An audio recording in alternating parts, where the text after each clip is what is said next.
Hello friends, എല്ലാവർക്കും നമസ്കാരം. അപ്പോൾ ഇന്നത്തെ വീഡിയോ എന്ന് പറയുന്നത് ഞങ്ങൾ ഇന്നൊരു സ്ഥലം വരെ പോവുകയാണ്. അപ്പോൾ പോയിക്കൊണ്ടിരിക്കുന്ന സമയത്ത് ഞങ്ങൾ മാങ്ങ ഉപ്പിലിട്ടൊക്കെ കണ്ടിട്ടുണ്ടായിരുന്നു. അപ്പോൾ അവിടുന്ന് മാങ്ങ മേടിച്ചിട്ടുണ്ടായിരുന്നു. നല്ല ടേസ്റ്റ് ഉണ്ടായിരുന്നു കേട്ടോ, എനിക്ക് ഇഷ്ടപ്പെട്ടിട്ടുണ്ടായിരുന്നു. അപ്പോൾ ഞങ്ങൾ പോയിക്കൊണ്ടിരിക്കുകയാണ്. അപ്പോൾ മലപ്പുറം പാലുള്ളിപ്പറമ്പ് എന്ന സ്ഥലത്തായിരുന്നു കേട്ടോ. അപ്പോൾ പാലുള്ളിപ്പറമ്പ് വീടുള്ളവരൊക്കെ ഒന്ന് കമൻറ്റ് ചെയ്തോളി കേട്ടോ. നല്ല അടിപൊളി സ്ഥലമാണ് കേട്ടോ. അപ്പോൾ ഇമ്മയുടെ അമ്മാൻ്റെ കൂടി കേട്ടോ. അപ്പോൾ അങ്ങോട്ട് മൗലൂദിന് പോയിക്കൊണ്ടിരിക്കുകയാണ്. അപ്പോൾ എത്തിയിട്ടുണ്ട്. ഇത് മാമയുടെ കടയാണ് കേട്ടോ, ഫാൻസി കട.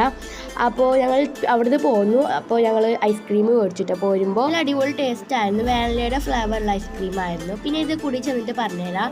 പിന്നെ ഒരു എന്താ പറയുക, മല്ലിമുട്ടായി മേടിച്ചിട്ടുണ്ടായിരുന്നു. പിന്നെ ഞങ്ങൾ പോന്നുകൊണ്ടിരിക്കുകയാണ്. അപ്പോൾ മേടിച്ചിട്ട് അത്ര വലിയ സാധനങ്ങളൊന്നും അല്ല മേടിച്ചിട്ട്, ഒരു വാട്ടർ കളർ മേടിച്ചിട്ടുണ്ടായിരുന്നു. പിന്നെ ഒരു ഗ്ലൂ സ്റ്റിക്ക് മേടിച്ചിട്ടുണ്ടായിരുന്നു. ഇതിൻ്റെ പേര് എനിക്കറിയില്ല, ഇത് വേറെ ഏതോ ബ്രാൻഡാണ്. പിന്നെ ഒരു പശു മേടിച്ചിട്ടുണ്ടായിരുന്നു. അപ്പോൾ ഇത്രയേ ഉള്ളൂ ഇന്നത്തെ വീഡിയോ. അപ്പോൾ എല്ലാവരും ലൈക്കും ഷെയറും സബ്സ്ക്രൈബ് ചെയ്യുക.